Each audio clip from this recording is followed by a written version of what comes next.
Shalom rekan siswa, bagaimana kabarnya? Puji Tuhan, saya berdoa supaya rekan siswa di rumah dengan keadaan sehat, kuat, dan tetap bersemangat ya. Walaupun pada saat pagi hari ini tidak bisa bertatap muka secara langsung, tetapi tidak mengurangi sukacita kita untuk tetap semangat mengikuti pembelajaran online pada saat pagi hari ini. Nah, apakah semua bisa mengikuti pembelajaran online pada saat pagi hari ini? Saya berharap seperti itu ya, karena dengan adanya virus corona ini kita harus tetap melakukan pembelajaran seperti itu, dan kita harus tetap belajar bersama-sama walaupun tidak secara langsung atau secara face to face seperti itu. Nah, sebelum kita memulai pembelajaran kita pada saat pagi hari ini, kita memuji Tuhan, kita mau menyanyi satu buah pujian yang mengatakan ku cinta keluarga Tuhan. Mari kita pujikan. 1, 2, 3. Ku cinta keluarga Tuhan, terjalin mesra sekali, semua saling mengasihi, betapa senang ku menjadi keluarganya Tuhan. Ku cinta keluarga Tuhan, terjalin mesra sekali, semua saling mengasihi, betapa senang ku menjadi keluarganya Tuhan. Sebelum kita belajar, mari kita bersatu di dalam doa. Bapa di dalam surga, terima kasih Tuhan Yesus buat berkat kasih-Mu, buat kesetiaan-Mu Tuhan dalam kehidupan kami. Walaupun kami jauh Tuhan, namun kami percaya bahwasanya kami satu di dalam Engkau, kami dekat bersama-sama dengan Engkau ya Bapa. Dan sebentar Tuhan, kami mau melakukan pembelajaran secara online ya Bapa. Biarlah Engkau membuka hati setiap pikiran rekan mahasiswa yang ada di rumah. Biarlah mereka dapat mengikuti pembelajaran ini dengan baik ya Bapa. Dan apapun yang akan Hamba-Mu sampaikan dapat dimengerti dan dipahami dan dilakukan dalam kehidupan mereka masing-masing dalam kehidupan sehari-hari ya Bapa. Terima kasih Tuhan Yesus, kami sudah berdoa dan kami bersyukur di dalam nama Tuhan Yesus. Haleluya, amin. Nah, puji nama Tuhan, hari ini kita mau sama-sama belajar mengenai lagu yang sudah dibawakan tadi, yaitu tentang keluarga. Nah, di sini kita mau sama-sama belajar mengenai hakikat keluarga dan bagaimana sih kita dapat mencapai atau memiliki keluarga yang bahagia, harmonis seperti itu. Tentunya untuk mencapainya itu memiliki faktor-faktor, baik itu faktor pendorong maupun faktor penghambat seperti itu. Nah, sebelum kita melanjutkan materi untuk pada saat pagi hari ini, Ibu memiliki tugas buat rekan siswa. Nanti di rumah rekan siswa bisa menceritakan mengenai pengalaman pribadinya bersama keluarga. Apapun itu, baik yang menyenangkan, baik yang menyedihkan. Tentunya Ibu percaya bahwasanya rekan-rekan siswa di sini itu memiliki pengalaman-pengalaman yang menarik bersama keluarganya, ya kan tentunya ya. Oke. Di sini Ibu guru akan berbicara mengenai keluarga. Nah, keluarga itu bukan hanya ketika adik pulang ke rumah, kakak pulang ke rumah, atau rekan siswa pulang ke rumah bertemu dengan kedua orang tuanya seperti itu. Tapi rekan siswa di sini di sekolah pun itu juga termasuk berada di dalam sebuah keluarga kecil di mana di situ disusun kurikulum-kurikulum yang sesuai dengan usia kita masing-masing, usia rekan siswa masing-masing, seperti itu. Nah, pada kesempatan pagi hari ini kita mau sama-sama belajar dan tentunya kita mau buka Alkitab kita terlebih dahulu. Yuk kita siapkan Alkitab kita, boleh Alkitab elektronik maupun Alkitab secara buku atau secara manual, seperti itu. Nah, kita mau sama-sama buka di dalam Kejadian, kitab Kejadian ya. Di dalam kitab Kejadian 2 ayat yang ke-18 dan 24. Nah, mungkin rekan siswa bisa membacanya dengan dalam hati dan saya menunggunya.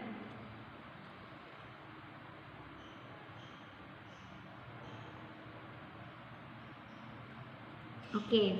Nah, di dalam Alkitab ini, keluarga itu adalah lembaga pertama dan utama yang dibentuk oleh Allah. Keluarga dibentuk itu memiliki tujuan. Tujuannya adalah tujuan yang kudus tentunya. Nah, yaitu apa? Beranak cucu dan memelihara bumi. Nah, perintah tersebut juga diberikan sebelum manusia jatuh ke dalam dosa. Allah berkata bahwa manusia tidak baik seorang diri saja. Nah, itu dikatakan di dalam Kejadian 2 ayat 18 yang sudah rekan siswa baca tadi. Tuhan Allah berfirman, tidak baik kalau manusia itu seorang diri saja. Aku akan menjadikan penolong baginya yang sepadan dengan dia. Jadi di sini kita semua tidak baik kalau kita seorang diri saja, seperti itu. Nah, tentunya kita ini adalah makhluk sosial. Nah, makhluk sosial ini apa sih? Dimana kita tidak bisa hidup tanpa orang lain, seperti itu. Nah, tentunya kita punya keluarga, kita punya teman-teman, kita punya lingkungan, masyarakat, seperti itu yang bisa kita kenal, bisa kita ajak untuk ngobrol, berbagi kasih, dan lain sebagainya. Nah, di dalam hal ini Allah berkata kepada manusia bahwa tidak baik seorang diri saja. Maka pembentukan keluarga merupakan inisiatif dari Allah sendiri. Selanjutnya, wanita diciptakan sebagai penolong yang sepadan. Nah, di sini tadi juga dikatakan bahwasanya aku akan menjadikan penolong baginya yang sepadan dengan dia. Nah, sedangkan laki-laki mengakui wanita sebagai tulang dari tulangnya. Jadi setiap anggota keluarga perlu menyadari keberadaan dan peranan dirinya di dalam keluarga yang dipimpin oleh Allah, seperti itu. Jadi keluarganya Ibu Iren dan keluarganya rekan siswa itu ada di dalam pimpinan Allah, seperti itu. Jadi semua yang sudah Tuhan sediakan melalui keluarga kita, ya kita patut bersyukur akan hal itu, baik suka maupun duka. Ya itulah rencana Tuhan, seperti itu. Itulah yang sudah Tuhan siapkan untuk kita. Nah, keluarga adalah wadah bagi semua anggota keluarga untuk mengekspresikan apa? Kasih, kesetiaan, dan sikap saling menghormati. Tentunya di sini kasih di mana kita memberikan respon untuk kita dapat saling membantu, saling berbagi, saling mengerti satu dengan yang lain. Kesetiaan di sini adalah kita mampu menerima satu dengan yang lainnya. Apapun yang menjadi kekurangan dari setiap keluarga kita tetap setia, kita tetap bersyukur, seperti itu. Saling menghormati, ya tentunya kita tahu lah ya, saling menghormati itu apa. Yang muda menghormati yang lebih tua. Tentunya kita sebagai anak, kita harus menghormati kedua orang tua kita, seperti itu. Nah, setiap anggota memiliki peranan untuk mengusahakan keharmonisan. Tentunya setiap keluarga menginginkan yang namanya keharmonisan kan ya. Gak mungkin setiap keluarga menginginkan hal-hal yang tidak harmonis. Pengennya berantem terus, pengennya salah paham terus, kan gak mungkin. Tentunya kita sebagai anak-anak Tuhan, kita menginginkan memiliki keluarga yang harmonis, seperti itu. Nah, maka penanaman didikan firman Allah sangat penting. Makanya tadi kan dibilang bahwasanya keluarga itu ada dan berada di dalam pimpinan Allah. Jadi didikan firman Tuhan itu perlu di dalam keluarga kita, karena itu menjadi dasar yang terutama untuk menyatakan kesalahan, untuk mendidik dalam kebenaran dan lain sebagainya seperti itu. Jadi keluarga adalah suatu komunitas yang mendasar seperti itu. Apabila di dalam keluarganya itu memiliki kekeliruan atau adanya kesalahan, itu akan merusak atau mengganggu ketika kita atau ketika rekan mahasiswa keluar dari komunitas-komunitas yang lainnya. Contohnya ketika kita dalam masyarakat mungkin kita tidak bisa beradaptasi, atau mungkin dalam sekolah kita juga tidak bisa saling mengerti satu dengan yang lain, perbedaan yang ada seperti itu dan lain sebagainya. Nah, jadi itu ya keluarga menurut Alkitabiahnya. Jadi intinya keluarga itu adalah suatu wadah yang berisi semua anggota keluarga, baik ayah, ibu, adik, kakak, kakek, nenek, dan lain sebagainya. Dan itu tentunya di dalam pimpinan Allah yang memiliki dasar yaitu firman Tuhan. Nah, yang kedua di sini kita membahas mengenai faktor pendorong dan faktor penghambat untuk mencapai keluarga yang bahagia. Tentunya adik-adik atau rekan siswa mengerti ya, faktor pendorong dan penghambat itu untuk mencapai keluarga yang bahagia itu seperti apa. Nah, yang pertama kita membahas mengenai faktor pendorong. Nah, faktor pendorong yang pertama adalah terbuka dalam setiap masalah. Terbuka dalam setiap masalah di sini apa? Tidak ada yang ditutup-tutupi. Ada yang terjadi baik itu suka maupun duka, kita saling berbagi dengan keluarga. Dan yang kedua adalah berkumpul bersama keluarga, di mana di dalam keluarga itu memberikan waktunya untuk dapat berkumpul. Mungkin bisa saja dengan adanya misbah keluarga, refreshing bersama, makan bersama. Dan yang ketiga adanya komunikasi yang baik, adanya follow up antar keluarga, antar anggota keluarga. Yang keempat, beribadah bersama keluarga. Yang kelima, pendidikan diutamakan. Nah, yang kedua kita berbicara mengenai faktor penghambat. Faktor penghambat yang pertama adalah banyak hal yang dirahasiakan. Di mana di faktor pendorong tadi dikatakan kita harus terbuka dalam setiap masalah seperti itu. Nah, di dalam ini dalam keluarga tidak ada keterbukaan ketika ada masalah yang terjadi seperti itu. Terus yang kedua, sibuk dengan urusan masing-masing. Mungkin ayah sibuk dengan pekerjaannya, ibu sibuk dengan ngerumpi, atau sibuk dengan beristirahat, atau sibuk dengan urusan dapur. Terus anak sibuk dengan ngurusin tugasnya, sampai nggak ada waktu untuk kumpul bersama-sama seperti itu. Terus yang ketiga, kurangnya interaksi antara anggota. Nah, itu tadi dibilang sibuk dengan urusannya masing-masing sampai jarang ngobrol, jarang adanya curhat atau saling bertukar pendapat atau apa seperti itu. Jadi kurang sekali adanya interaksi antara ayah dan ibu, ibu dengan anak, anak dengan ayah dan sebagainya. Terus yang keempat, tidak saling mengingatkan. Jadi di tengah keluarga ini tuh tidak saling mengingatkan. Mungkin ada yang salah, dicuekin aja seperti itu. Mungkin ada yang nggak benar, didiemin aja, biarin itu urusan mereka. Oh, tidak boleh. Kita sebagai anggota keluarga memiliki peran penting dalam hal ini ya teman-teman, rekan-rekan siswa. Yang terakhir, pendidikan tidak diutamakan di dalam keluarga. Nah, demikian itu tadi faktor-faktor yang membuat, yang menjadikan keluarga itu bahagia seperti itu. Jadi pada saat pagi hari ini kita sudah belajar bersama-sama mengenai keluarga, di mana keluarga itu adalah suatu wadah di mana ada ayah, ada ibu, ada kakak, ada adik, ada kakek, ada nenek, dan anggota keluarga yang lainnya.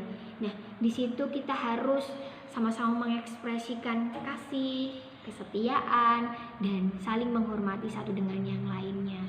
Dan tentunya keluarga itu dipimpin oleh pimpinan Allah seperti itu. Jadi tidak luput dari itu dasar dari pengajaran atau dasar dari untuk keluarga itu bertumbuh semakin baik, semakin luar biasa itu adalah memiliki dasar yang benar, yaitu melalui kebenaran firman Tuhan. Nah, jadi buat rekan-rekan siswa, tentunya kita sudah belajar suatu pembelajaran yang luar biasa, di mana kita harus sama-sama bersyukur memiliki keluarga yang luar biasa yang sudah Tuhan berikan di dalam kehidupan kita.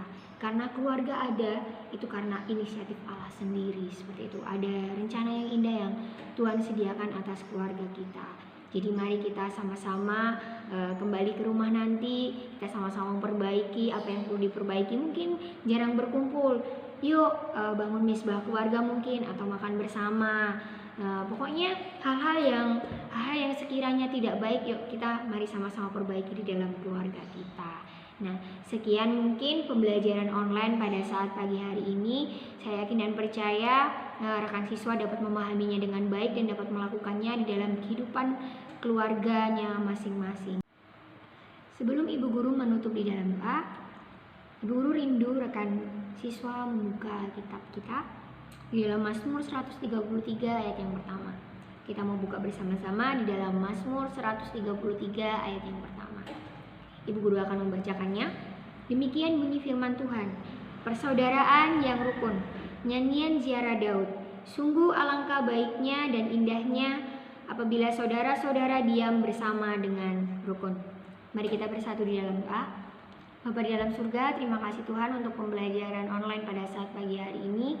Kiranya Tuhan, apapun yang telah kami pelajari Tuhan Yesus dapat menjadi bekal untuk rekan siswa melakukan kehidupannya sehari-hari, dan menjadi bekal untuk nantinya ketika rekan siswa mengerjakan soal-soal maupun mengerjakan setiap materi-materi yang ada ya Bapak. Kiranya Tuhan, sukacita dan sejahtera yang berasal daripada-Mu Tuhan senantiasa terus melimpah atas kehidupan kami ya Bapak. Terima kasih Tuhan Yesus, kami sudah berdoa dan bersyukur di dalam nama Tuhan Yesus. Amin.